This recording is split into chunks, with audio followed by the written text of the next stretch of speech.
Claro que é uma missão muito difícil substituir o doutor Daniel, mas a gente está sempre junto, né, o tempo todo e com as falas muito alinhadas.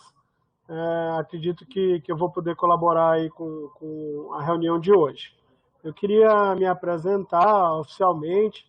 Eu sou Márcio Garcia, eu sou epidemiologista, sanitarista, trabalho com saúde pública há mais de 20 anos,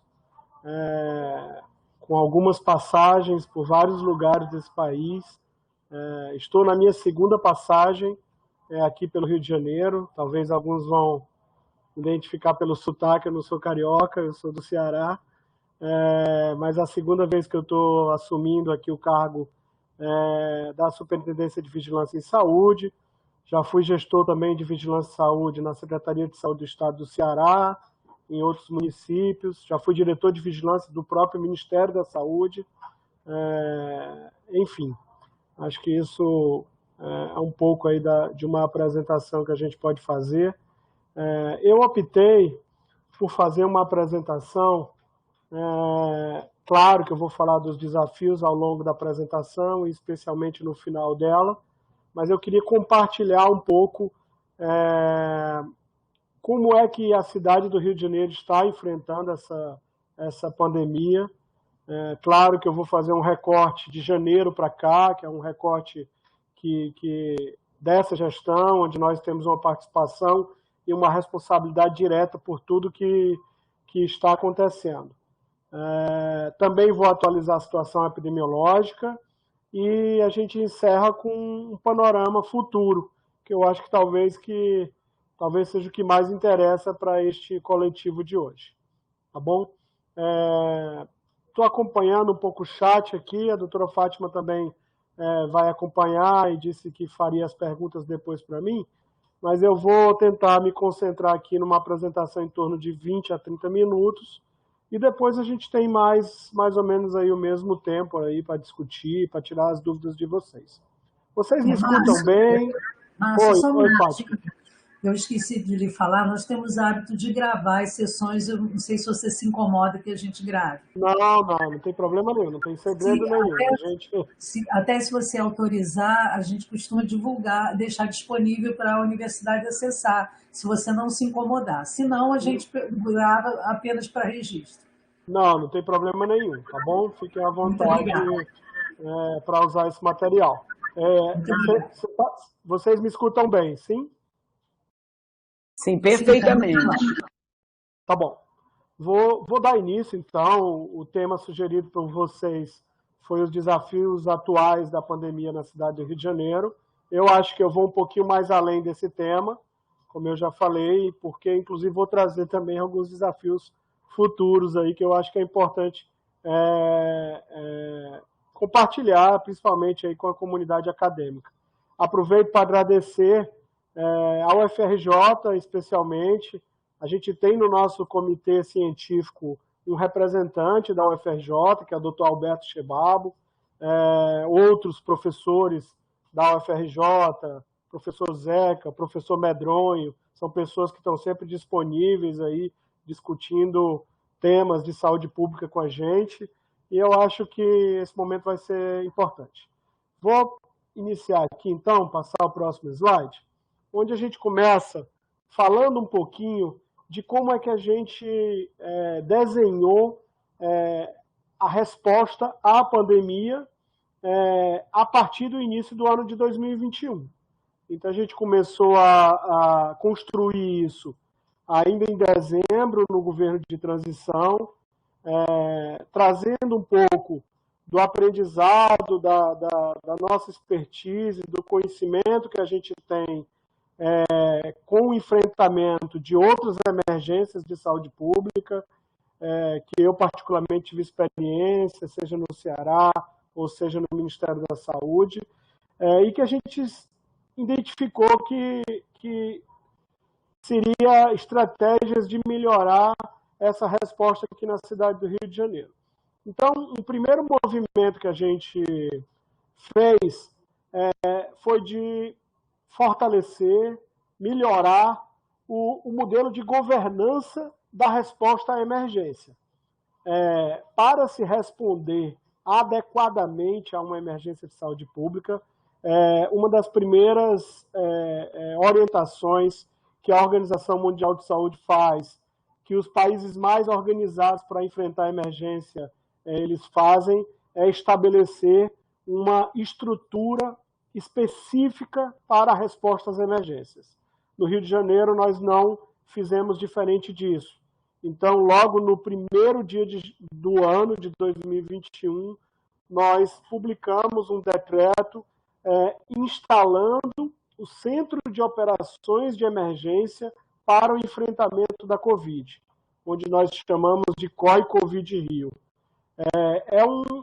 Uma unidade de resposta coordenada, que tem como principais atividades planejar, organizar, coordenar e monitorar as ações de enfrentamento, elaborar protocolos, procedimentos comuns para a resposta, especialmente numa cidade tão grande, né, com 6 milhões e 700 mil habitantes, como o Rio de Janeiro, e com tantas diferenças entre uma região e outra. Elaborar análises relacionadas à situação epidemiológica e todas as ações de enfrentamento, divulgar essa informação, então dar transparência para tudo isso, transparência para a população em geral, para os profissionais de saúde, fornecer uma informação para os tomadores de decisão da Prefeitura da cidade do Rio de Janeiro, especialmente secretário municipal de saúde, demais secretários de saúde e, principalmente, o prefeito Eduardo Paes. E o quinto grande objetivo do COI-Covid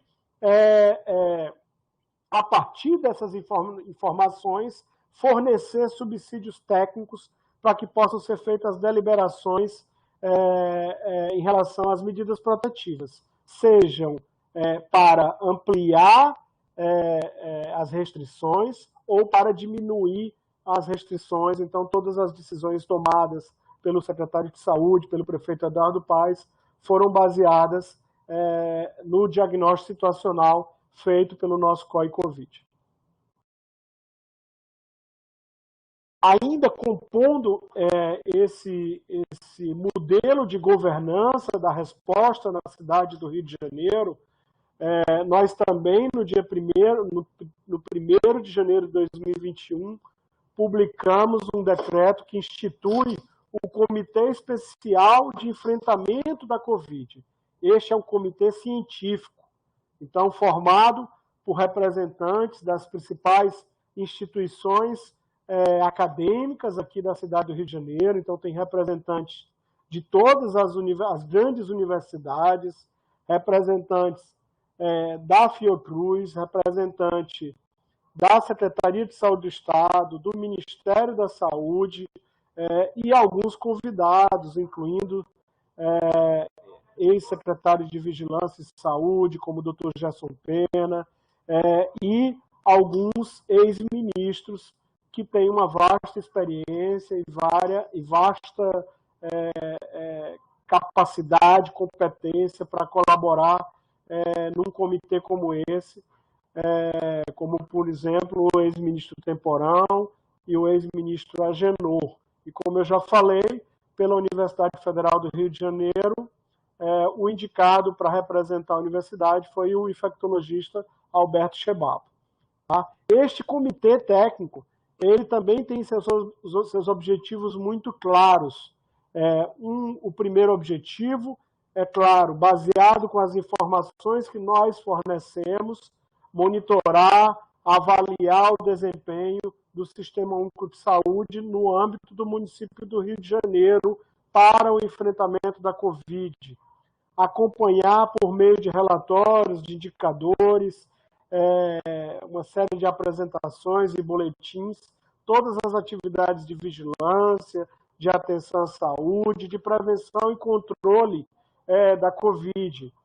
E, especialmente, elaborar recomendações ao COI-Covid e à própria Prefeitura em relação às nossas ações de enfrentamento da Covid. É um comitê consultivo, tá? Então ele recomenda e cabe ao secretário de saúde, cabe ao prefeito tomar a decisão com base nessas recomendações. Isso é o que vem acontecendo ao longo de todo o ano. Hoje mesmo na coletiva, e todas as sextas-feiras a gente tem essa coletiva de imprensa, e tanto o secretário de saúde quanto o prefeito Eduardo Paes sempre destaca que as decisões são tomadas baseadas no COI-Covid e no Comitê Especial de Enfrentamento. Por isso, a importância tão grande dessas duas estratégias de resposta coordenada. Aqui só algumas ilustrações que mostram o que de fato nós estamos fazendo. Então, um dos principais produtos do COI-Covid Rio é a produção de um boletim epidemiológico juntamente com uma análise de risco. Esse boletim, desde o dia 1º de janeiro, ele é produzido toda semana. A gente começa a análise dos dados na quarta-feira, a gente finaliza essa análise de dados na quinta-feira, e na sexta-feira esse boletim semanal ele é publicado em diário oficial, então ele acaba se tornando um documento oficial, e um dos componentes desse boletim é a análise de risco da Covid por região administrativa da cidade do Rio de Janeiro. Essa análise de risco é feita a partir de um indicador composto, com base nas informações de casos e de óbitos de Covid. Além do boletim epidemiológico, o COI-Covid, ele funciona, a estrutura física dele é aqui próximo à Prefeitura do Rio de Janeiro, para quem conhece aqui na Cidade Nova, no prédio do Centro de Operações da cidade do Rio de Janeiro. Então, a gente ocupa uma boa parte do 3º andar do prédio, lá ficam nossas instalações, e é lá que ficam nossos epidemiologistas, nossos profissionais de tecnologia de informação, e especialmente um representante de cada área técnica da Secretaria de Saúde. Então, eu tenho lá representantes da vigilância, da atenção primária, da regulação, da urgência e emergência, da comunicação. Então, por isso que a gente diz que é uma resposta coordenada. E um outro produto entregue para a sociedade carioca é o painel. Então, hoje a gente tem, se vocês forem observar neste slide do lado direito, do meu lado direito, né, o painel Covid Rio. Esse painel Covid Rio ele é aberto ao público. Então, se você digitar no buscador da internet painel Rio Covid-19, vocês já vão ser direcionados para esse painel da Prefeitura. Tem outros painéis, a Secretaria de Estado da Saúde tem um painel, enfim, mas a Prefeitura do Rio de Janeiro tem esse painel, que é onde a gente concentra a maior parte das nossas informações. E a gente também tem painéis internos do COI-Covid, que a gente monitora uma série de outros dados e outras informações. Como eu falei lá no início, um dos objetivos é também produzir não só todos os planos de enfrentamento, mas todos os protocolos, todos os procedimentos necessários para que a gente tenha uma resposta uniforme em toda a nossa rede de saúde. Então, esses protocolos, esses planos também estão disponíveis no site da Secretaria de Saúde. A gente tem uma página específica do coronavírus, que é coronavírus.io, e esses planos, protocolos, documentos podem ser acessados também de forma transparente. Então, passando um pouquinho por esse panorama inicial de enfrentamento, de organização da resposta, eu queria fazer uma breve atualização do cenário epidemiológico. Apesar disso está disponível, como eu falei nos painéis, é importante que a gente possa contextualizar o cenário atual. Então, estes são a gente diz que são os números mais importantes, né? São os números e os indicadores que são mais utilizados para contextualizar essa situação epidemiológica da Covid. Então, a gente já separa 2020, 2021, porque são cenários completamente diferentes, então seria muito injusto e até tecnicamente incorreto eu juntar tudo. A gente tem uma única pandemia, mas com fases bastante diferentes, tanto em relação ao cenário epidemiológico, como em relação às ações de enfrentamento, né? A gente começa uma pandemia com poucos testes de diagnósticos disponíveis, a gente começa a pandemia e alonga o ano de 2020 quase todo sem vacina. Então, o nosso enfrentamento ele foi se modificando e, principalmente agora, no ano de 2021, na Prefeitura do Rio de Janeiro, a gente entende que a gente conseguiu grandes avanços no enfrentamento da pandemia. Mas esses são os grandes números. Eu vou me concentrar aqui no ano de 2021. A gente chega num marco aí de 256 mil casos confirmados. Aqui eu estou falando só de casos confirmados. Aqui é o total de casos leves e casos graves. Quando a gente usa uma lupa aqui só para os casos graves, eu tenho um total de 39.483 casos graves, são casos de síndrome respiratória aguda grave, 14.048 óbitos, infelizmente, são 14 mil vidas perdidas só no ano de 2021 para a Covid, e a gente tem uma taxa de incidência de 3.850 casos para cada 100 mil habitantes, uma taxa de mortalidade de 210 óbitos para cada 100 mil habitantes, e eu tenho uma letalidade de 5,5%. Observem já que, comparando 2021 com 2020, a gente tem proporcionalmente um número bastante inferior de óbitos, né, quando a gente usa aqui a taxa de letalidade para fazer essa comparação. Nos próximos slides, a gente sempre usa esses gráficos, a gente consegue ver a história da pandemia ao longo do tempo. Esse primeiro gráfico mostra os casos confirmados por semana epidemiológica, e vocês podem ver que na cidade do Rio de Janeiro, o Bernardo perguntando, o óbito a gente usa, a fonte é o sistema de informação de mortalidade, então a gente usa a data do óbito, e em relação aos casos, é a data de início de sintoma dos casos, tá bom, Bernardo?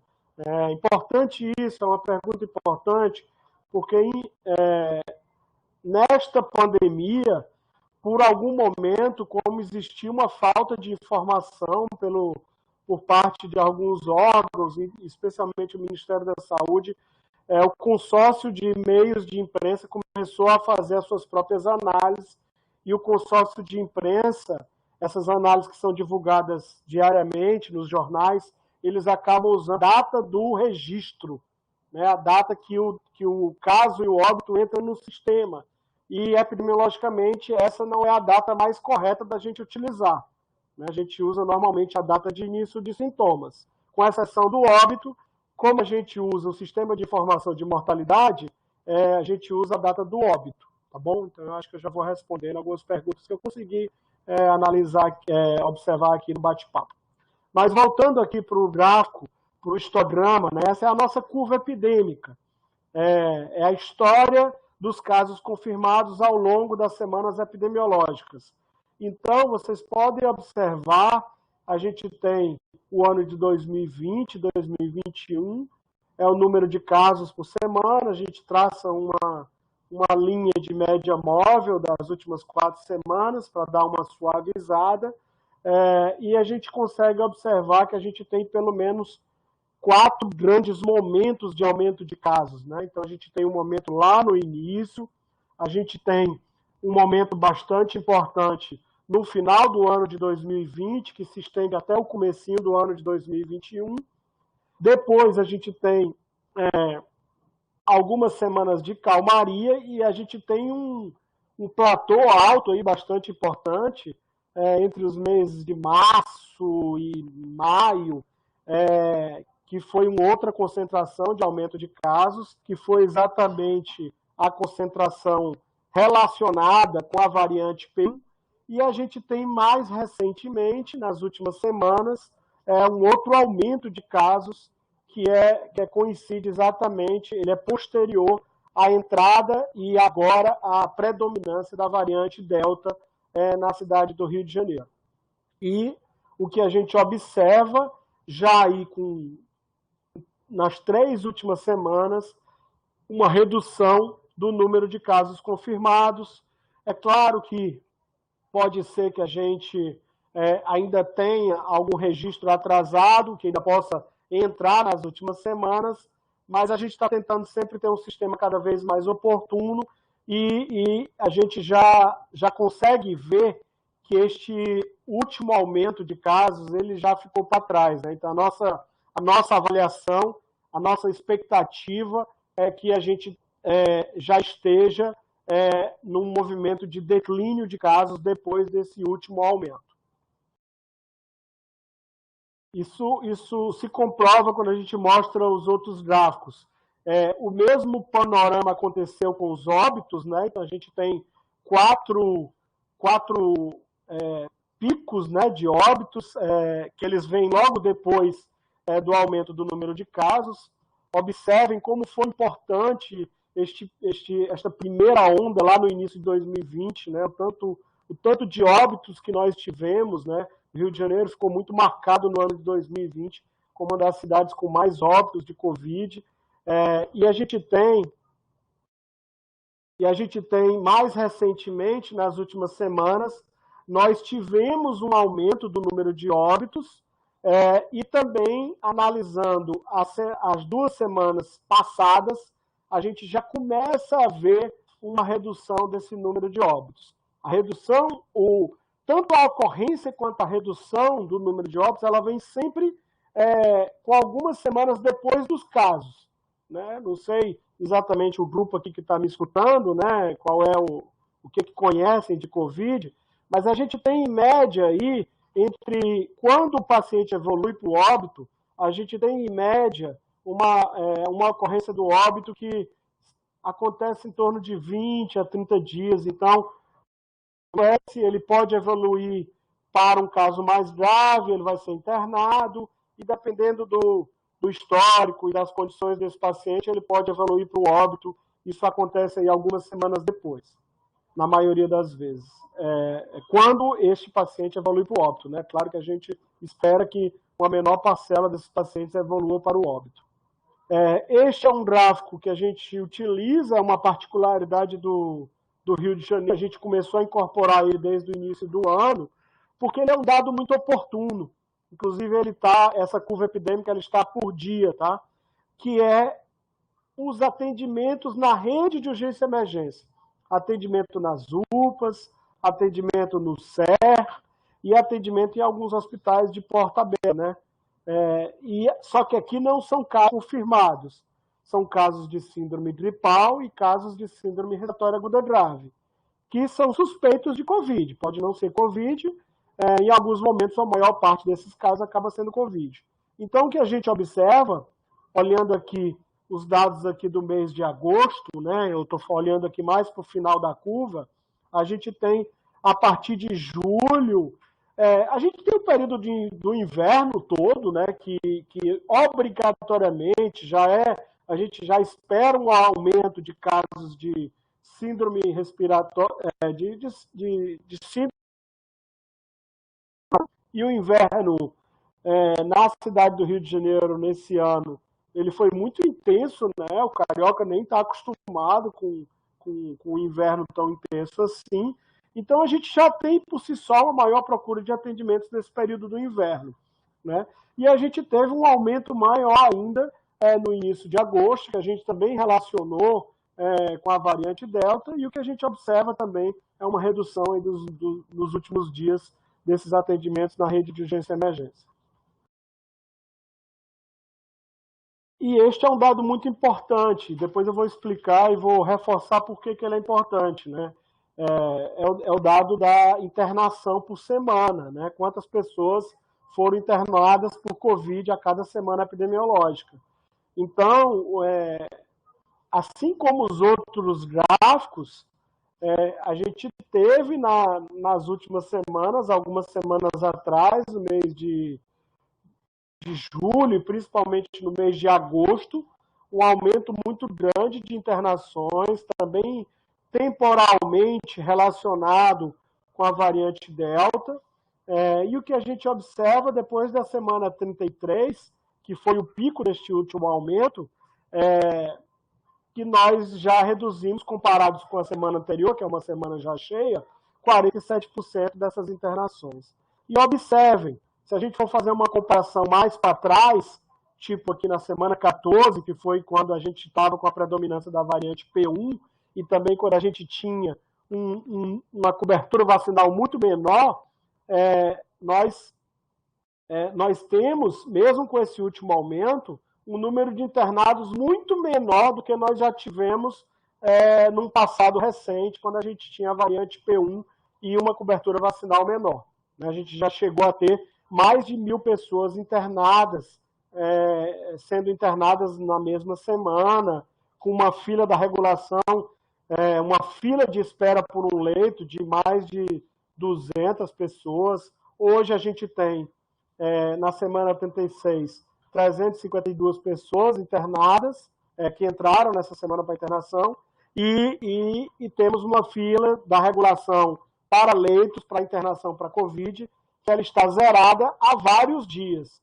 Então, esse é um cenário assistencial muito importante, é um dado bastante fidedigno, e ele é um dado até mais importante do que a taxa de ocupação de leitos, porque a taxa de ocupação de leitos, felizmente, na cidade do Rio de Janeiro, nós temos uma flexibilidade de aumentar ou diminuir esse número de leitos. No momento, a gente tem leitos sobrando, e a gente faz questão de não mexer, não modificar nisso ainda, até que a gente tenha total certeza que a gente está caminhando para um cenário epidemiológico mais favorável, e é nisso que a gente está acreditando realmente. Os nossos dados, as nossas informações epidemiológicas demonstram isso. E esse gráfico, esse slide, eu uso sempre para finalizar este panorama epidemiológico, principalmente por causa do momento que a gente vive em termos de nova variante e de cobertura vacinal. O que eu quero dizer com estes gráficos? O primeiro gráfico é o gráfico que a fonte é o ESUS, são casos de síndrome gripal, então são casos leves de Covid. Tá? O gráfico do meio são casos de síndrome respiratória aguda grave, são casos graves de Covid, e o gráfico em vermelho são os óbitos. Observem, para não ter nenhuma interpretação equivocada, que são escalas diferentes, tá? São escalas diferentes porque os números são completamente maiores, os números de síndrome gripal, do que o número de síndrome respiratória aguda grave, do que o número de óbitos. Mas o que eu quero demonstrar é que essa um panorama que aconteceu em outros países quando a variante Delta entrou, e a gente tinha uma dúvida algumas semanas atrás, alguns meses atrás, como é que isso ia se dar no Rio de Janeiro. Então, o que eu quero dizer é que, com a entrada da variante Delta, oficialmente a gente identificou ela no começo de julho, mas assim, pode ser que ela até tenha entrado antes, ainda no mês de junho. Mas o fato é que ela entrou oficialmente em julho, ela começou já a aumentar a sua participação, competia ali com a variante, com a P1, que é a Gama, e já no mês de agosto a gente tem uma predominância total da variante Delta. Mas o que aconteceu com a variante Delta em relação ao nosso cenário epidemiológico? nós tivemos um aumento muito grande de casos de síndrome gripal, que proporcionalmente não foi o mesmo aumento para casos graves e para óbitos. Significando o quê? Que realmente a nossa cobertura vacinal já deu uma boa segurada na ocorrência de casos graves e na ocorrência de óbitos, que é o principal objetivo da vacina. A vacina ela não impede que o indivíduo se infecte, se contamine, mas ela evita, em boa parte, o agravamento e a evolução para o óbito. Isso aconteceu no Reino Unido, isso aconteceu em Israel, isso aconteceu em vários países e também aconteceu no Brasil, e hoje a gente tem muita certeza disso. A gente acredita na vacina e a nossa cobertura vacinal foi muito importante. Mesmo com o aumento recente de casos, nós não tivemos um aumento tão grande de casos graves e de óbitos, assim como a gente teve um aumento de casos leves. Aqui é um acumulado, tá, de 2020 e 2021 em relação a não hospitalizados e hospitalizados, é a pirâmide etária, de sexo e faixa etária. A única coisa que eu queria destacar, a gente até usa pouco isso agora, mas este gráfico foi muito importante para a gente no começo do ano. Por quê? Se vocês forem observar, comparar as duas pirâmides, observem que entre os não hospitalizados eu tenho casos em todas as faixas etárias. Ou seja, eu tenho casos leves de Covid em todas as faixas etárias. Mas quando eu vou para os casos graves, para os casos hospitalizados, eu tenho uma proporcionalidade, ou seja, eu vou aumentando o número de casos graves e também o número de óbitos, ele é diretamente proporcional ao aumento da idade, ao aumento da faixa etária.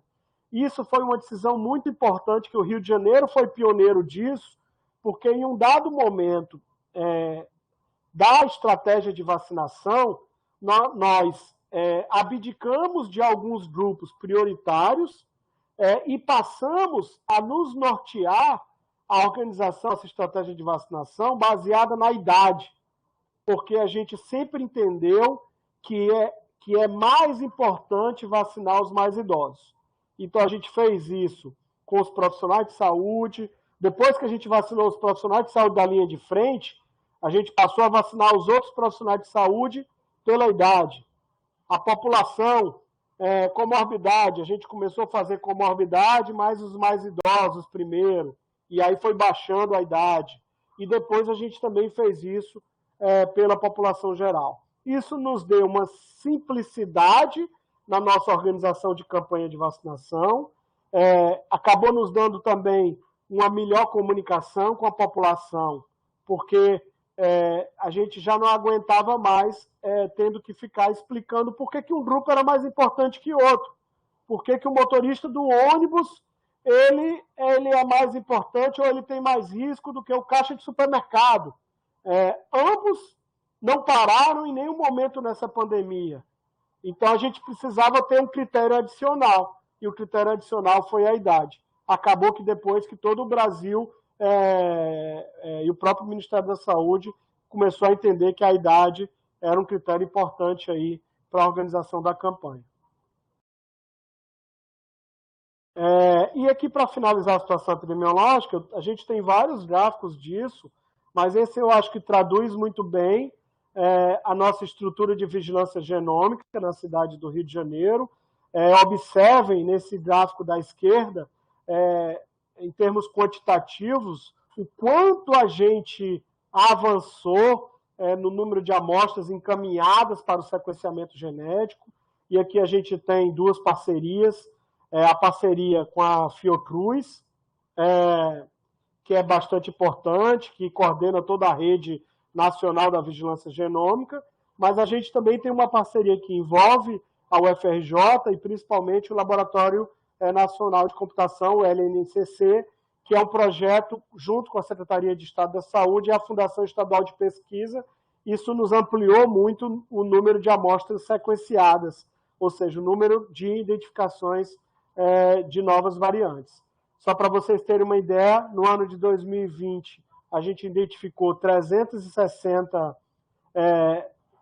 identificações genômicas e no ano de 2021, 1.514. É claro que, além do nosso trabalho, além das parcerias, era muito mais difícil no começo da pandemia fazer a identificação genômica. Mas eu também não posso deixar de agradecer a esses parceiros, a doutora Marilda na Fiocruz, a doutora Ana, o doutor Tanuri, enfim, são pessoas que foram muito importantes nessa nossa estrutura de vigilância genômica. Eu não vou ficar citando o nome, a minha memória já não é mais a mesma, mas a gente tem parceiros institucionais aí bastante importantes, mas tenho que lembrar também da Secretaria de Saúde do Estado, especialmente do Laboratório Central de Saúde Pública. No gráfico da direita, eu tenho os percentuais dessas variantes. Aqui a gente só está destacando as variantes consideradas como VOC e consideradas como VOI. Eu só queria destacar aqui como foi importante a entrada da variante Delta. Nessa coloração azul mais clara, nós temos a variante Gama, né, a antiga P1, que foi extremamente importante, que é aquela variante que chamou muita atenção, porque ela apareceu pela primeira vez mais importante lá na região do Amazonas, em Manaus, depois se espalhou para todo o Brasil. Então, ela ocupou um espaço muito grande da nossa pandemia, mas desde julho a gente teve a introdução da variante Delta e que rapidamente ela ganhou essa competição com a variante Gama, e o que a gente tem hoje, com o mês de agosto, a gente ainda tem amostras para receber, mas a gente já tem claramente aí, desde o final de julho e no mês de agosto, e isso não vai ser diferente no mês de setembro, a predominância total e absoluta da variante Delta, com 96,5% dos sequenciamentos que nós fizemos aqui nos laboratórios na cidade do Rio de Janeiro. Vou seguir rapidamente, isso aqui está disponível no nosso painel, mas a gente acompanha com esses reloginhos as coberturas vacinais. A gente começou acompanhando a população maior de 18 anos, que era a população elegível para vacinação. A gente tanto acompanha o esquema parcial como o esquema completo, seja com 2 doses ou com dose única. No meio aqui, a gente começou a introduzir o reloginho para acompanhar a população maior de 12 anos, assim que a gente iniciou a vacinação dos adolescentes. E nos relógios superiores, a gente tem as coberturas e o acompanhamento da cobertura na população total. A gente sabe que, em termos de proteção coletiva, de imunidade coletiva, são marcos que a gente precisa ter em relação à população total.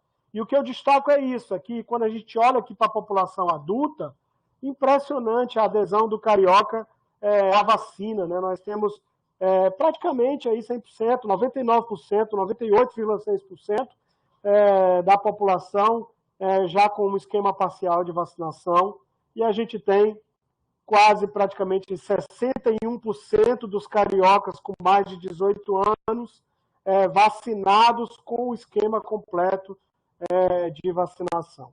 Tá? Quando a gente olha para a população total, a gente tem em torno de 81% com o esquema parcial e a gente tem 48% já com o esquema completo. Isso já são coberturas vacinais já muito entre as maiores do país e já comparáveis e até melhores, maiores do que muitas grandes metrópoles, do que outros países. Enfim, estamos avançando aí, apesar de todas as dificuldades, a gente traz isso aí na nossa discussão, mas a gente está avançando de forma importante nas coberturas vacinais. Também destacamos que iniciamos a dose de reforço. A dose de reforço, assim como a vacinação dos adolescentes, assim como a vacinação heteróloga, ou seja, a intercambialidade em algumas situações de usar uma vacina como primeira dose e um outro imunizante como segunda dose, todas essas estratégias, nós fomos pioneiros aqui na cidade do Rio de Janeiro, isso sempre baseado em evidência científica, sempre contando com o apoio do comitê científico. Então, a gente tomou essas decisões.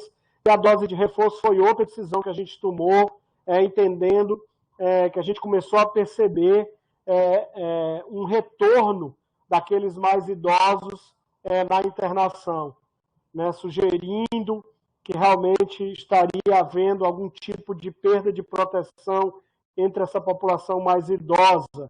Depois disso, ao mesmo tempo, a gente já começou a ver algumas publicações na comunidade científica sobre isso, e logo a gente tomou a decisão de iniciar com a dose de reforço, iniciando aí com aqueles idosos em instituições de longa permanência, depois iniciando com os idosos, começando aí daqueles mais idosos e agora descendo idade por idade, e também fazendo a vacinação de doses de reforço nas pessoas que têm imunossupressão grave, independente de idade.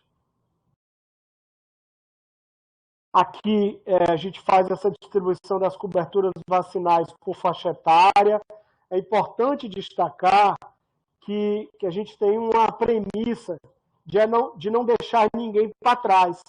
Então, a gente não avança de faixa etária se a gente já não tiver boas coberturas de esquema parcial e de esquema completo.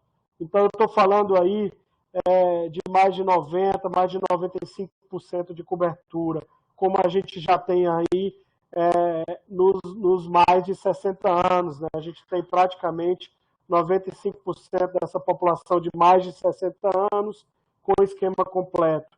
E agora, como eu já destaquei no slide anterior, a gente já tem, analisando toda a população de 18 anos ou mais, com o esquema vacinal completo, a gente já tem 60,6%. E a gente vai avançando em todas as faixas etárias. Seguindo rapidamente aqui, esse é um ponto importante, eu acho que tem tudo a ver com o tema que a gente está discutindo, já caminhando aqui para o encerramento, já estou me prolongando muito, mas são metas e algumas projeções da campanha de vacinação, né? Tudo que a gente faz é baseado em evidência científica e baseado nos dados disponíveis. E, neste caso, tudo que a gente planejou em relação à vacinação na cidade do Rio de Janeiro, a gente utilizou evidências científicas e a gente utilizou as informações disponíveis nos contratos do Ministério da Saúde com os laboratórios produtores de vacina. Tá? Então, só trabalhamos com as informações dos contratos. Agora, eventualmente, ao longo da pandemia, houve atraso na produção e, principalmente, houve, como existe até agora, infelizmente, às vezes uma demora, às vezes um atraso da entrega desses imunizantes pelo Ministério da Saúde. Então, um quantitativo imenso, milhões e milhões de doses que já estão disponíveis para serem entregues para as secretarias de saúde estaduais e, consequentemente, para as secretarias municipais de saúde, e que nem sempre essas entregas são oportunas e têm uma velocidade desejável, né? Lembrando que a gente está lutando contra um vírus que é extremamente transmissível, então, às vezes, a velocidade das ações não é a mesma velocidade do vírus, por isso que a gente exige que a resposta seja mais oportuna, seja mais rápida. Mas eu não vou falar do passado, eu só queria olhar daqui para frente, mostrando que a gente não só atingiu essas metas, como a gente vem antecipando. Então, aqui no quadro de cima, eu tenho uma projeção de toda a população carioca vacinada com a primeira dose, mas também embaixo eu já incorporo a projeção da população carioca vacinada com o esquema completo. Então, quais são nossas próximas e metas mais importantes? Em setembro, nós iniciamos a vacinação dos adolescentes e a gente segue essa vacinação dos adolescentes no mês de setembro. A gente espera concluir todos os adolescentes maiores de 12 anos até o final de setembro. A gente iniciou a vacinação da dose de reforço também no mês de setembro. E a gente, muito daqui a pouco, provavelmente no início da próxima semana, a gente atinge um marco bastante importante, que é 50% da população carioca com esquema completo vacinal. Eu não estou falando aqui de população adulta, eu estou falando de toda a população. Então, é um marco bastante importante. Já no mês de outubro, nós vamos avançar na dose de reforço. Eu concluo o mês de outubro já aplicando a dose de reforço em toda a população com mais de 65 anos, e a gente atinge no mês de outubro 65% da população carioca com esquema completo. No mês de novembro, a gente finaliza a dose de reforço para os idosos acima de 60 anos e a gente tem uma meta de atingir 75% da população carioca com o esquema vacinal completo. Essas são as nossas grandes metas. Aqui eu detalho um pouco mais a questão da dose de reforço, mas eu acabei de falar no slide anterior, não vou repetir. E com base nesse plano de vacinação, nessas metas de vacinação e em outras premissas, nós discutimos com o nosso comitê técnico um plano de retomada. Tá? Muita coisa já retomou com todos os cuidados, principalmente as instituições envolvidas na educação, né? O ensino público e o ensino privado já retomou. A gente também teve uma priorização da vacinação dos trabalhadores da educação, algumas atividades, a maioria das atividades ao ar livre também já retornaram, a gente já diminuiu muito as atividades de home office, de teletrabalho, enfim. A gente entende que estamos vivendo uma pandemia, mas a gente também entende a necessidade, depois de quase 2 anos de uma pandemia, de discutir tecnicamente um plano de retomada. Então, isso foi discutido no nosso Comitê Especial de Enfrentamento. Desculpa. A gente destaca que vários países do mundo estão fazendo isso, e estão fazendo isso com coberturas de primeira e segunda dose, alguns países com coberturas bastante semelhantes a nossas, e já retomaram até mais do que a gente retomou, e outros países com coberturas maiores, mas eu acho que é um exemplo aqui para o nosso plano de retomada. O nosso plano de retomada ele tem 4 grandes premissas, então não é só cobertura vacinal, né? A primeira grande premissa é de ter um cenário epidemiológico positivo, cenário epidemiológico favorável. A premissa também, que ela é muito mais de um processo de trabalho, mas é a garantia dos aportes adequados de vacina, e aí eu vou um pouco mais além, não só o aporte adequado, mas o aporte oportuno da entrega dessas vacinas pelo Ministério da Saúde. A gente não está pedindo nada a mais, a gente pede que pelo menos seja respeitado a proporcionalidade em relação à nossa população,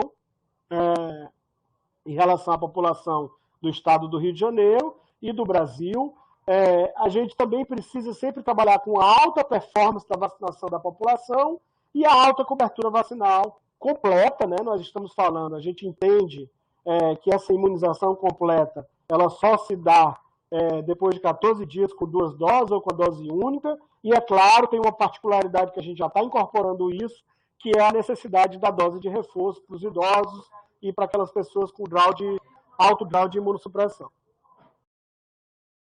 E aí, aqui é só um resumo com alguns exemplos deste plano de retomada. Então, a gente já tem um novo decreto para entrar em vigor na próxima semana, e esse decreto ele já vai estar centrado nesta meta de 50% da população com esquema vacinal completo. Né? Neste decreto, a gente já começa a ampliar o público em alguns estabelecimentos, em academias, em shoppings, enfim. E também começamos, de forma ainda muito cuidadosa, de também retomar eventos, principalmente em locais abertos. A gente entende que é necessário para a população esta retomada da vida com cuidado, né? Ainda com as medidas de proteção, porque a gente sempre olha a saúde no seu sentido mais amplo da saúde, inclusive a saúde mental. Então a gente começa a dar essa possibilidade de eventos em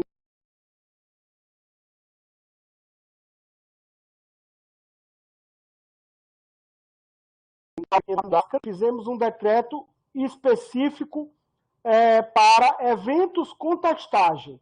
E aí pode ser eventos com maior número de pessoas, mas evento com o passaporte da vacina e com testagem.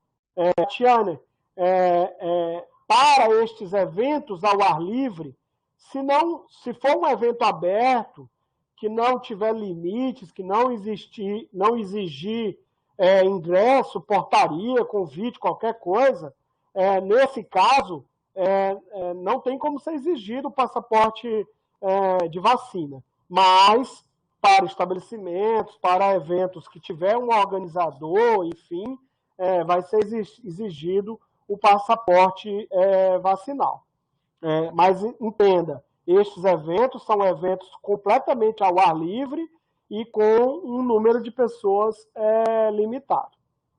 Numa segunda etapa, onde a gente entende essa segunda etapa com 65% da população com o esquema vacinal completo, como eu disse, nós temos uma expectativa, se tudo ocorrer bem, de atingir isso no mês de outubro, até o final de outubro, a gente já começa a ampliar um pouco esses eventos em locais abertos, e a gente começa a abrir, inclusive, alguns locais fechados, que durante a pandemia, pelo menos legalmente, em nenhum momento foram abertos, como, por exemplo, danceterias, casas de show, mas aí a gente ainda vai restringir a capacidade para 50% e também com o esquema vacinal completo, porque eu estou falando de uma área fechada.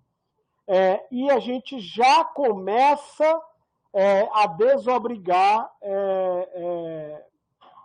o uso de máscara em algumas atividades físicas ao ar livre, em locais sem aglomeração, porque é assim que outros países estão fazendo a partir do momento que atinge essa cobertura vacinal, mas ainda vai haver recomendação e orientação para uso de máscara.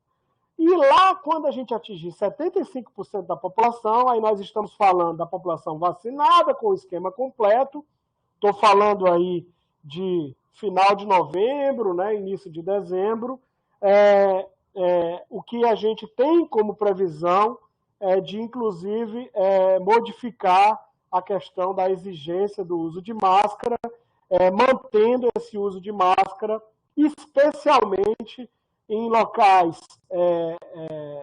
de saúde, né, que aí a gente entende que tem um benefício, inclusive para a prevenção de outras doenças, ambientes hospitalares, unidades de saúde de uma forma geral, e também liberar mais todas as questões relacionadas à circulação, capacidade, distanciamento, enfim. Mas eu acho que a gente tem que ir por partes, vamos deixar atingir essas metas, e em paralelo a isso, nós estaremos avaliando a situação epidemiológica. Então, essa terceira etapa, nós estamos falando, pelas nossas estimativas, a partir do mês de novembro, e só quando atingir 75% da população com esquema vacinal completo. Eu queria só lembrar para vocês, talvez as pessoas, nem todo mundo saiba disso, né? Mas enfim, 75% da população com esquema vacinal completo será um marco que poucos países vão conseguir no mundo. Porque os países não têm um sistema único de saúde como o nosso, brasileiro, não tem um programa nacional de imunização, que apesar das ameaças que está sendo sofrido, é um programa muito forte. Então, o Brasil ainda tem uma tradição muito grande de vacinação, e a gente entende, a gente acredita na vacina, acredita que a vacina é eficaz e é a melhor medida de prevenção, e é por isso que a gente começa a relacionar o nosso plano de retomada com a situação epidemiológica e com as coberturas vacinais, analisando a população inteira e analisando o esquema vacinal completo. Já foi falado em algumas perguntas, está bastante divulgado isso. Realmente, adotamos no município do Rio de Janeiro o que popularmente ficou conhecido como o passaporte da vacina. É claro que a gente tentou não burocratizar muito, tentou flexibilizar as formas de comprovação. Então, é possível baixar o certificado digital pelo Conect SUS, mas sabemos que às vezes o Conect SUS tem problema, então a gente também aceita o comprovante da vacina no papel, a caderneta de vacinação. Para o estrangeiro, a gente aceita também a caderneta de vacinação do país dele, especialmente a gente só pede que esteja no idioma inglês, né, para que a gente possa fazer o monitoramento disso. E a gente vai exigir o status vacinal de acordo com as datas previstas para aquelas pessoas já terem feito o esquema parcial ou o esquema completo de vacinação. Por exemplo, a partir de 15 de setembro, toda a população com mais de 18 anos tem que ter pelo menos uma dose. E a segunda dose a gente vai escalonando. A partir de 15 de setembro, todos os maiores de 60 anos já precisam ter o esquema completo. A partir de 16 de setembro, todos os maiores de 50 anos. A partir de 1º de outubro, os maiores de 40 anos. Então, a gente vai dando tempo para que as pessoas já tenham tido realmente a oportunidade de atingir o esquema de vacinação, seja a primeira dose ou seja esquema completo, para que a gente não faça nenhuma cobrança indevida. E casos individuais, exceções, isso são tratadas individualmente, e a gente também, no decreto, deixou margem para que cada estabelecimento, cada escola, cada universidade, cada academia crie a melhor forma de fazer este decreto funcionar. E está sendo muito legal, porque a adesão está sendo muito legal, inclusive várias empresas, várias lanchonetes, várias academias dando desconto para quem tem já o esquema vacinal completo, fazendo algum movimento de estimular que a população realmente se vacine. Temos um decreto especialmente para eventos com testagem. A gente está fazendo isso com muita seriedade, baseado em evidências científicas, baseado com as experiências de outros países. E já tivemos uma primeira experiência essa semana, num jogo do Maracanã, num jogo do Flamengo, não por ser o Flamengo, tá? Eu nem torço para o Flamengo, meu time é lá do Ceará, mas a gente permite que o organizador do evento submeta no protocolo da prefeitura uma solicitação de fazer um evento com testagem, e ele apresenta o protocolo dele. A vigilância sanitária, junto com a vigilância epidemiológica, analisa esse protocolo sob a luz do decreto e autoriza ou não a realização do evento. Nesta fase, nós estamos autorizando os eventos com pessoas vacinadas e testadas. Tá? E, além disso, a gente recomenda a manutenção do uso de máscara e algum nível de distanciamento social. Então, é uma tripla proteção. Está vacinado, está testado nas últimas 48 horas e ainda recomendamos a manutenção das medidas de proteção à vida. E a gente traz alguns números aqui, como, por exemplo, nesse evento da quarta-feira, dentre todos os espectadores, 0,9% apresentou o exame positivo. E entre os trabalhadores, 0,7% apresentaram resultado positivo para a Covid. Estas pessoas não ingressaram no Maracanã. Elas não ingressaram no estádio. A gente evita que essas pessoas possam vir a contaminar outras pessoas e a gente também ainda aumenta e estimula a testagem no município do Rio de Janeiro. Isso são testes a mais, tá? Então não é a rede pública que está fornecendo essa testagem. O organizador do evento precisa se responsabilizar por isso e contratualizar laboratórios credenciados. Para finalizar, eu trago aqui para a gente pensar junto alguns desafios. Eu já falei vários desafios ao longo da apresentação, mas eu trago aqui alguns desafios atuais e eu tomei a liberdade de, inclusive, tocar no assunto de 2 desafios futuros. Um desafio atual para a gente cumprir todas essas metas, fazer esse plano de retomada, é realmente que o Ministério da Saúde cumpra com o compromisso de adquirir e distribuir essas vacinas para municípios e estados de forma oportuna. Chegou vacina, entrega vacina.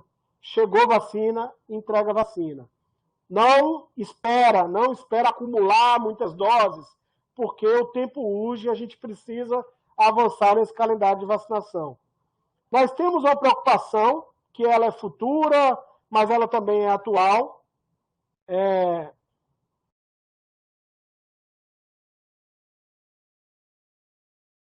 Que é a questão das novas variantes, né? Principalmente aquelas variantes de preocupação.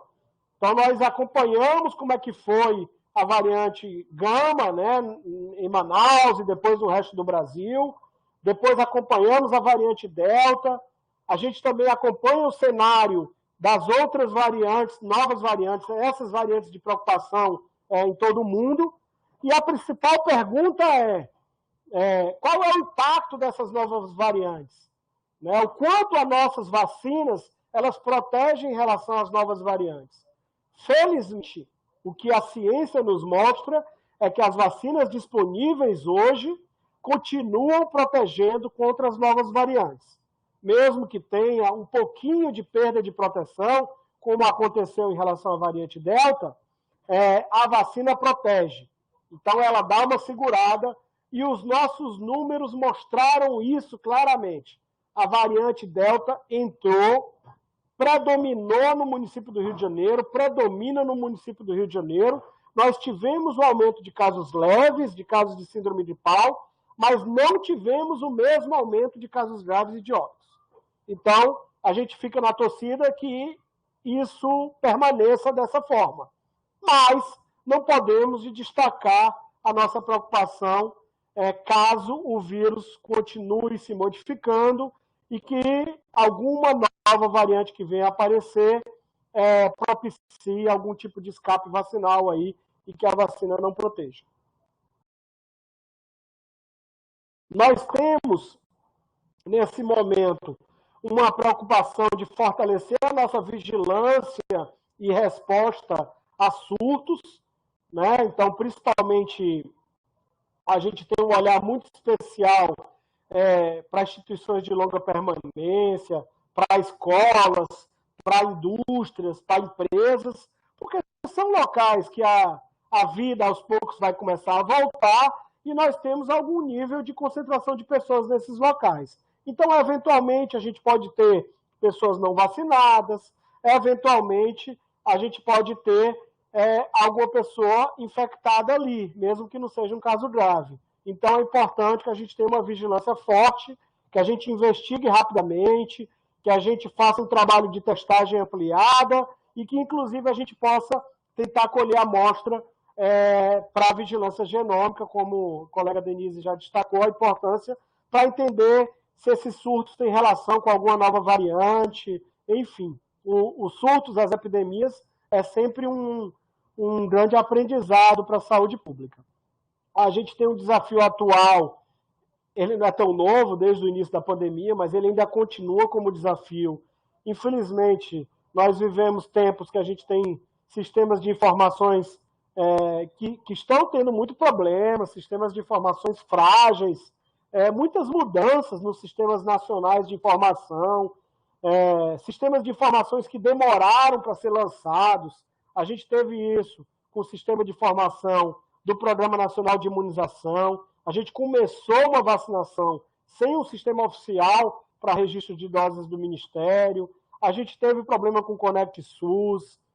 Nós temos problemas até hoje com o ESUS, que registra os casos de síndrome gripal, e com o CIVEP, que registra os casos de síndrome respiratória aguda grave. Então, eu acho que isso é um problema permanente, acaba sendo um desafio.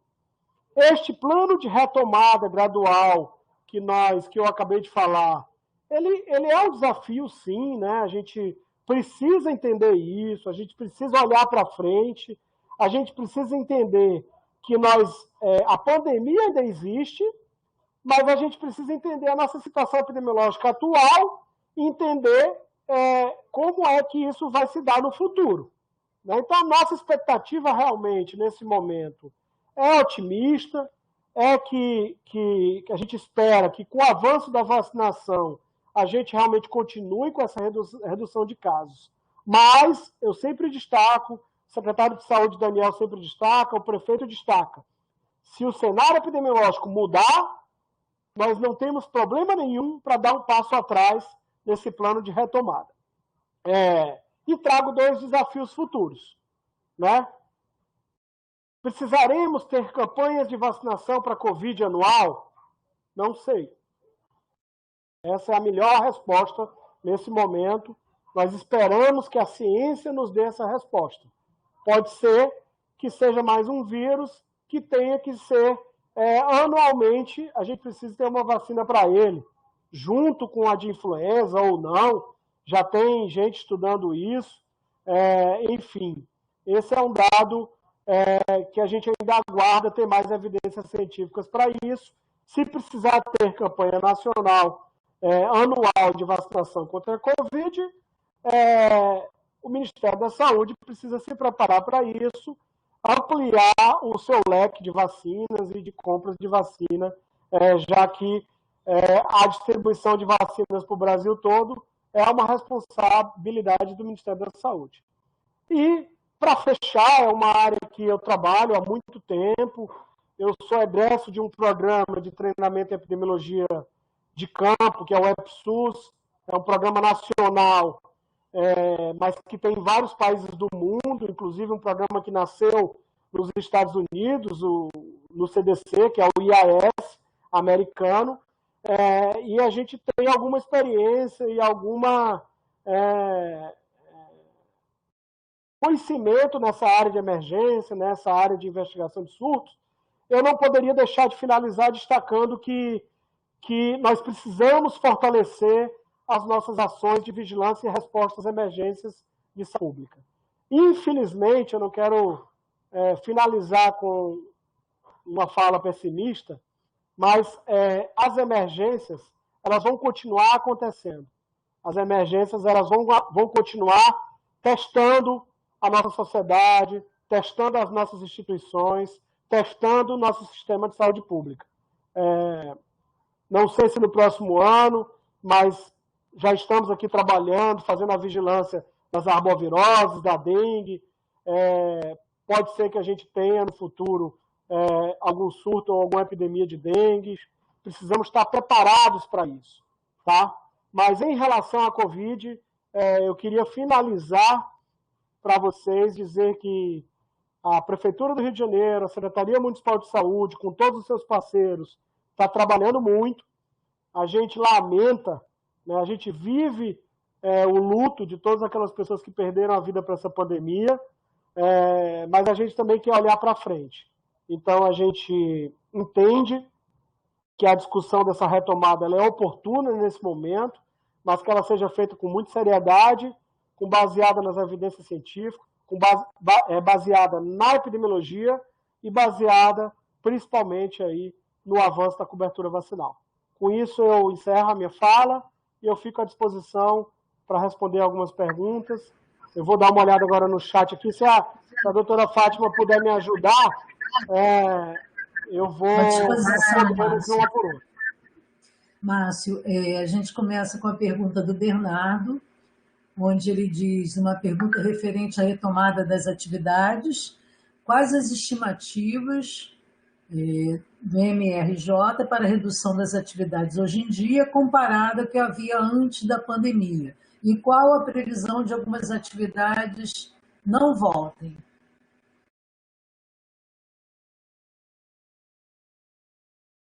Eu vou responder de uma por uma mais rapidamente. Eu acho que ao longo da apresentação a gente comentou um pouco disso. De uma forma geral, Bernardo, a maioria das atividades já voltaram.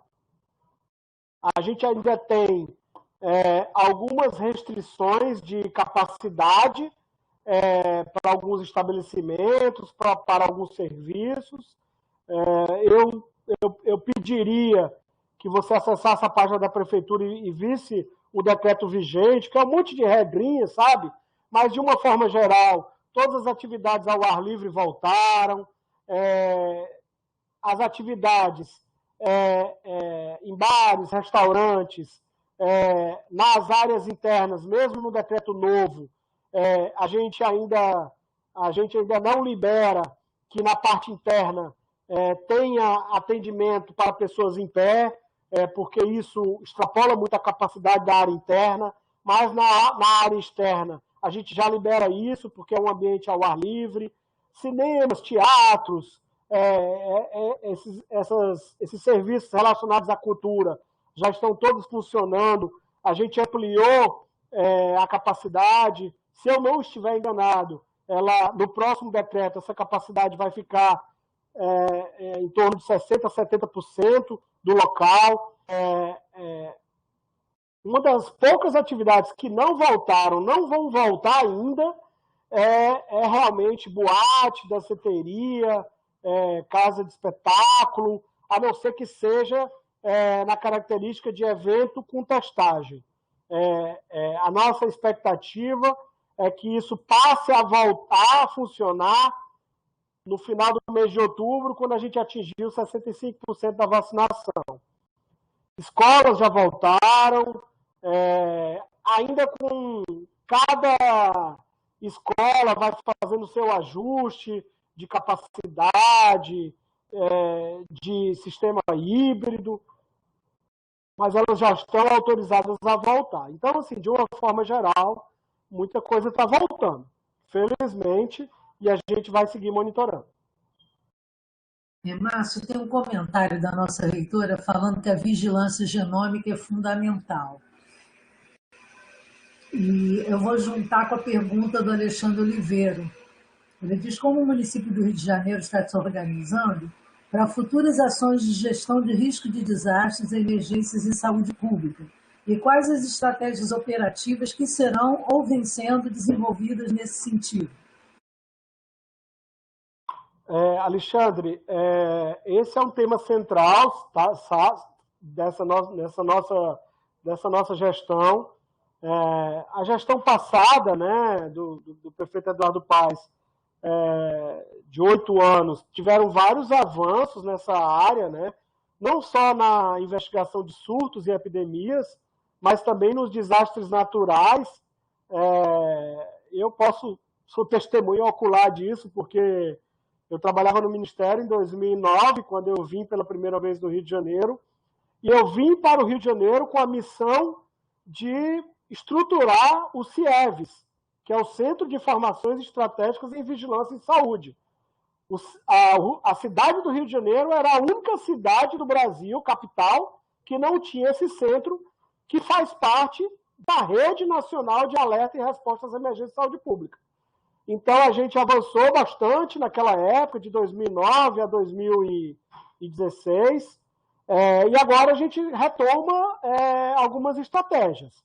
Então, o CIEVES ele já está funcionando a pleno vapor. Nós temos um assento na estrutura de governança das emergências e dos desastres no Centro de Operações da Prefeitura, junto com Defesa Civil, junto com o gabinete do prefeito, junto com os órgãos de segurança, junto com assistência social.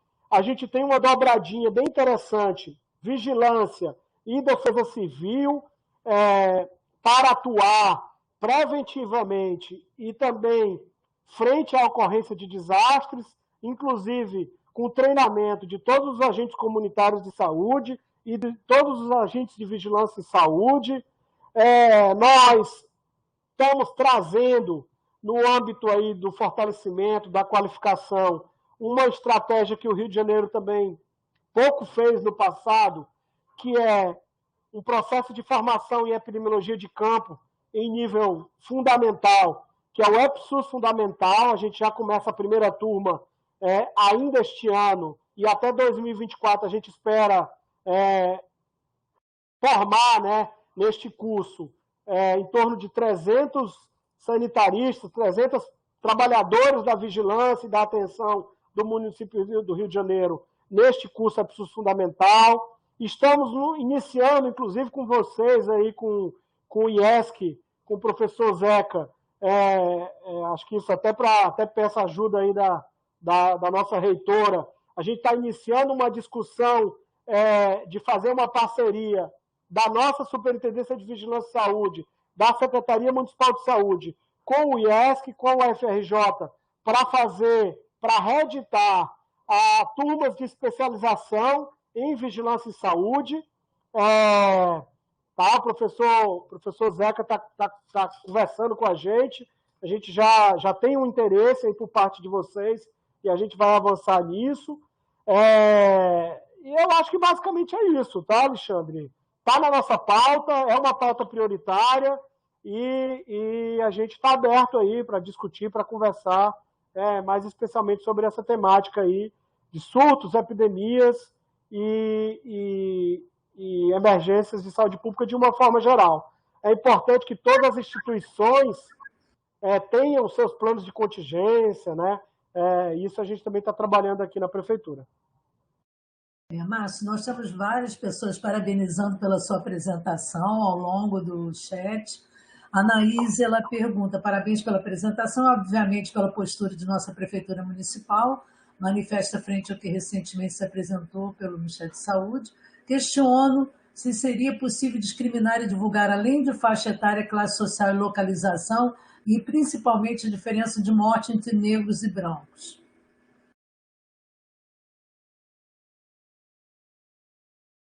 Annelise, né? Acho que é Annelise, né? É possível, sim. A gente inclusive, chegou a fazer um boletim temático disso. Eu vou discutir com a nossa equipe do Centro de Operações de estar fazendo esse recorte e a gente está disponibilizando isso publicamente no nosso site, mas eu já adianto que esse dado ele é disponível, tá? Se você jogar também no Google, em qualquer buscador, Tabnet Município Rio de Janeiro, você pode tabular tanto com os dados do ESUS, do CIVEP e do SIM, essa variável raça-cor. Principalmente do SIM, como ela perguntou, né? Os dados de óbito. A gente tem hoje um dado muito oportuno do sistema de mortalidade e um dado com muita qualidade. Eu acho que poderia ser um bom exercício aí que eu sugeria da Annelise fazer, e qualquer demanda específica pode nos demandar aí que a gente pode discutir isso, tá? Mas pelo Tabnet eu sugiro que vale a pena fazer o exercício e até ver como é que está isso, enfim, e se não tiver a informação como você imagina, pode nos fazer aí uma consulta aí que a gente disponibiliza. É claro que o dado válido é o dado disponível, né? Então, às vezes, a gente tem um problema de qualidade do registro, mas o dado está disponível. Márcia, a Tatiane de Macaé, ela pergunta se existe um registro de casos na Secretaria Municipal de Ensino No mês de agosto, soubemos de escolas estaduais, não sei se no município também ocorreu, que tiveram casos que retornaram ao remoto pelo aumento de casos. Tatiana, a gente tem um trabalho com a Secretaria Municipal de Educação do Rio de Janeiro. A Secretaria Municipal de Educação, desde o início da pandemia, eles fizeram um fluxo de comunicação de casos e óbitos, além dos sistemas da saúde, e a gente tem um monitoramento principalmente de surtos, né? Claro que a gente faz um monitoramento de casos, mas os surtos eles têm um impacto maior para a saúde pública. E o que eu posso te adiantar de cabeça aqui, eu não estou com esse dado disponível em tela, é que nós tivemos, com a entrada da variante Delta, uma maior ocorrência de surtos em instituições de ensino, em torno aí do mês de julho e de agosto, mas felizmente no final de julho e no mês de setembro o número de surtos em escolas diminuiu bastante. E os casos eles acontecem tanto entre estudantes quanto envolvendo trabalhadores. Não dá para afirmar, né, se a contaminação aconteceu no ambiente escolar, porque essas pessoas elas circulam pela cidade, elas moram de diversos locais, e a gente está monitorando isso. Os protocolos, a Secretaria Municipal de Educação tem um protocolo, eu também convido você a acessar esse protocolo no site da Secretaria Municipal de Educação ou no site do coronavírus.rio, e há uma variação, quando é um caso isolado, a orientação é sempre desse trabalhador ou desse estudante não ir para a escola, né? Caso ele seja identificado já lá na escola, ele deve ser isolado e ele deve voltar para casa. E em caso de ocorrência de surto, de um aglomerado de casos, se for localizado, suspender as atividades daquele espaço, daquela turma, e se for alguma coisa generalizada, teve algumas situações que as atividades do estabelecimento inteiro foram suspensas. Mas, de uma forma geral, eu gostaria até de ter uma fala de tranquilidade. A gente não tem nenhuma situação mais importante envolvendo instituições de ensino nessas últimas semanas. A gente tem também, assim como eu apresentei uma melhoria na situação epidemiológica como um todo, a gente também está vendo isso em instituições de ensino. Márcio, a Daniele fala: estou vacinada, sou a favor da vacina, mas gostaria de um esclarecimento.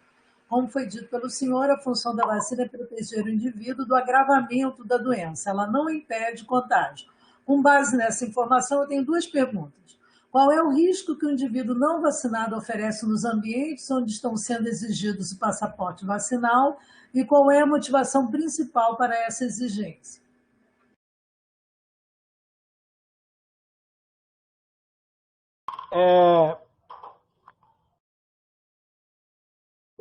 Uma pergunta super importante, Daniela. Agora, o seu comentário até já responde um pouco ela, né?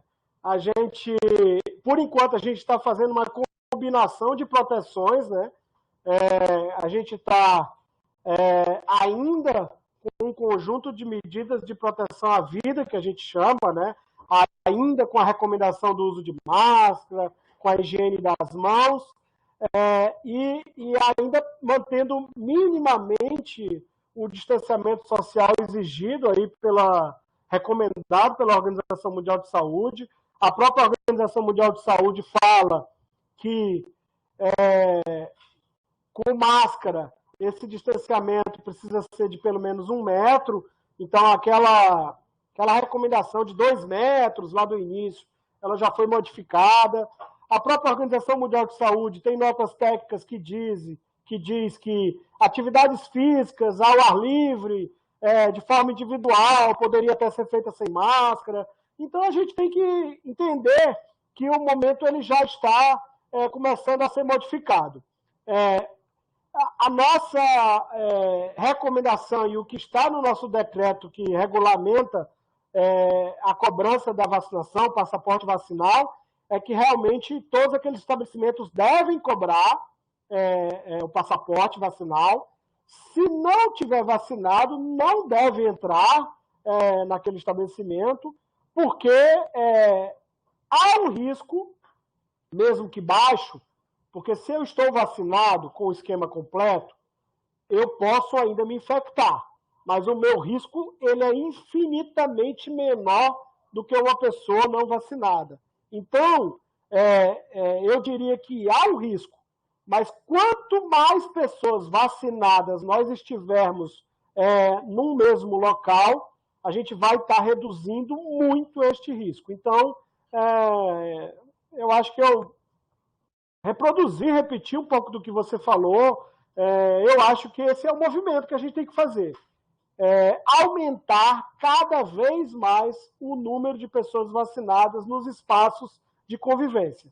Seja com uma dose, caso ainda não tenha idade ou critério para completar o esquema, ou principalmente com o esquema completo. Márcio, agora tem alguns comentários só. O Guilherme Travassos comenta que temos um convênio de colaboração geral assinado com a Casa Civil, que dá para fazer muita coisa.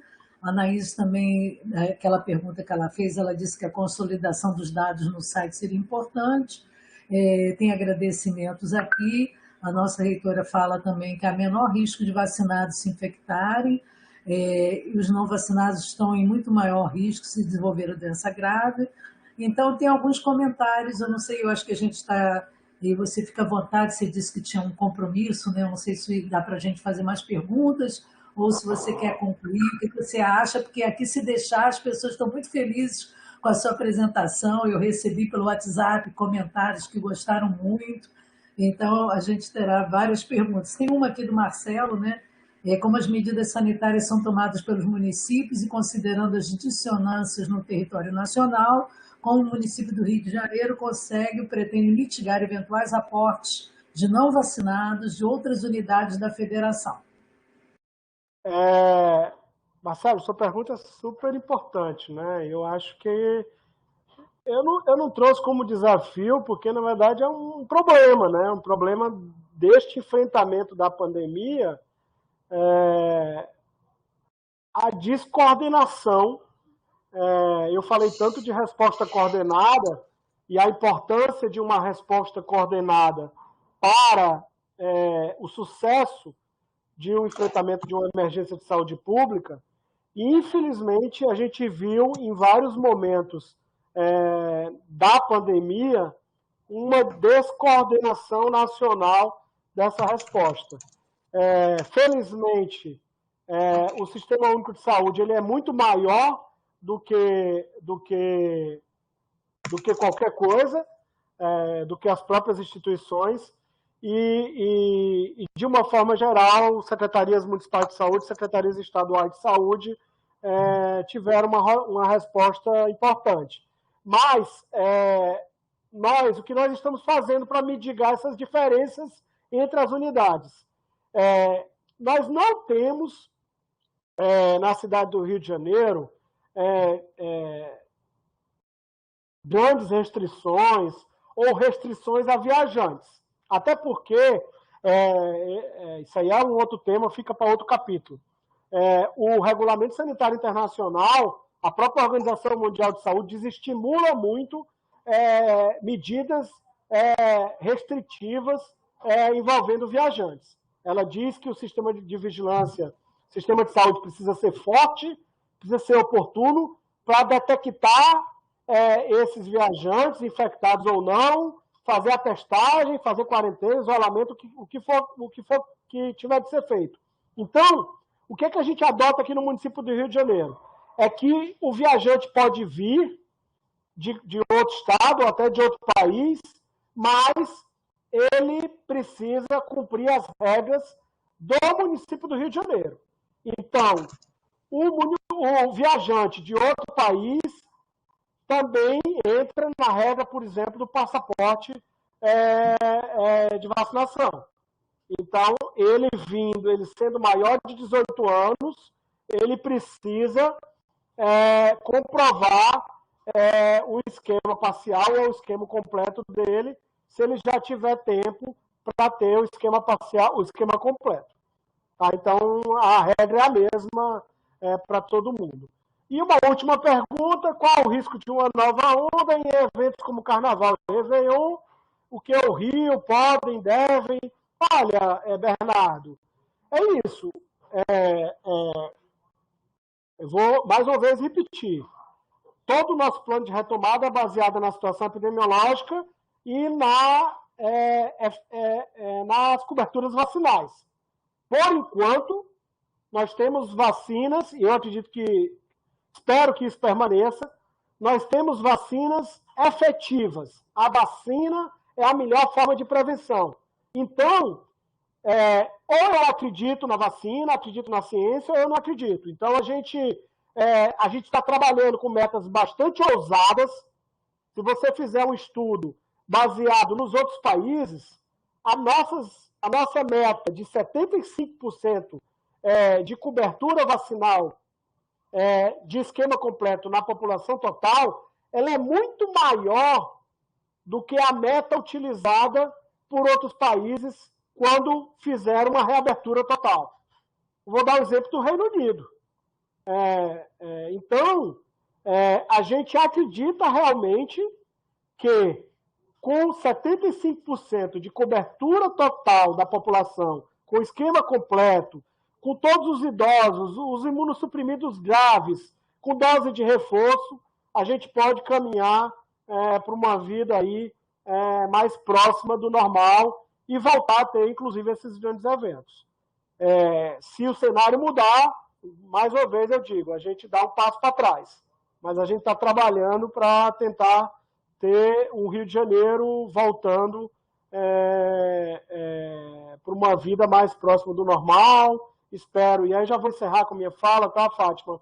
Espero que a gente também aprenda culturalmente, que a gente incorpore, por exemplo, mais hábitos de higiene, né? A lavagem das mãos, por exemplo. Nunca foi se falado tanto de lavagem de mãos como nessa pandemia, algo que a gente já fala disso mundialmente há muito tempo. Então, eu espero que essas práticas sejam incorporadas, que a gente melhore os nossos espaços de trabalho, as nossas salas de aula, que a gente priorize atividades físicas, que a gente tenha uma vida mais saudável e que as secretarias de saúde, sejam municipais, estaduais, invistam no seu sistema de saúde, tanto nas ações de rotina, quanto nas ações mais voltadas para as emergências de saúde pública. Agradeço mais uma vez, obrigado pelo convite. Ficaria aqui 3 dias conversando sobre isso, que é um assunto que eu adoro, mas infelizmente o tempo acabou. Márcio, muito obrigada. Nós vamos passar a palavra, nós estamos com vice-reitora, reitores, vários pró-reitores, pró-reitoras presentes, além de docentes, especialistas, várias pessoas que vieram assistir, gostaram muito, muitos elogios. Eu vou passar agora para nossa reitora, não sei se o vice-reitor também deseja falar, para a gente terminar. Muito obrigada, tá?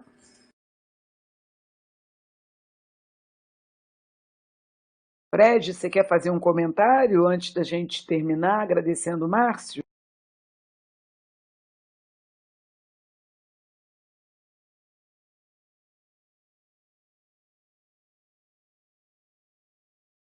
Acho que não, né? Então, Márcio, muito obrigada mais uma vez. Na verdade, suplantou em muito as minhas expectativas, né? Eu sou da área da saúde, então para mim é mais fácil acompanhar, mas vejo que todos, matemáticos, engenheiros aqui, acompanharam, porque realmente foi excelente. Você é muito didático e os dados estão muito bem colocados, e é sempre assim, né? Quando a gente se baseia em critérios técnicos científicos, estuda e tenta fazer o máximo possível com seriedade. Então, parabéns pela seriedade. Eu fico assim, até emocionada, porque me sinto mais segura, né, com vocês à frente da Secretaria Municipal de Saúde. A gente sente segurança e é isso que a população precisa no momento, de segurança, para que a gente possa retornar às nossas atividades, como você muito bem falou, para melhorar até a questão da saúde mental, né? Não é possível que nós continuemos em 2022 tudo que já passamos em 2020 e 2021. Então vamos levantar essa poeira. Muito obrigada. Com a ajuda de vocês, com certeza será o mais breve possível, será mais rápido ainda. Muito obrigada. Tchau, tchau, gente. Um abraço para todos. Muito obrigado aí. Abraço, Márcio. Obrigada. A vacina salva. Guilherme, é muito difícil os conceitos que Márcio colocou aqui, vocês assim, entenderam perfeitamente que ele é muito didático, porque epidemiologia é uma das áreas que eu considero mais difíceis dentro da medicina, viu, Guilherme? Você agora que já está epidemiologista quase, que eu sei que o Guilherme já está quase já tá, o Zeca vai te dar o diploma, Guilherme. Nossa, se eu receber o diploma da mão do Zeca, eu vou me sentir honrado. Nasce o novo epidemiologista na COP. Deus, Pai, me proteja. Tchau, tchau.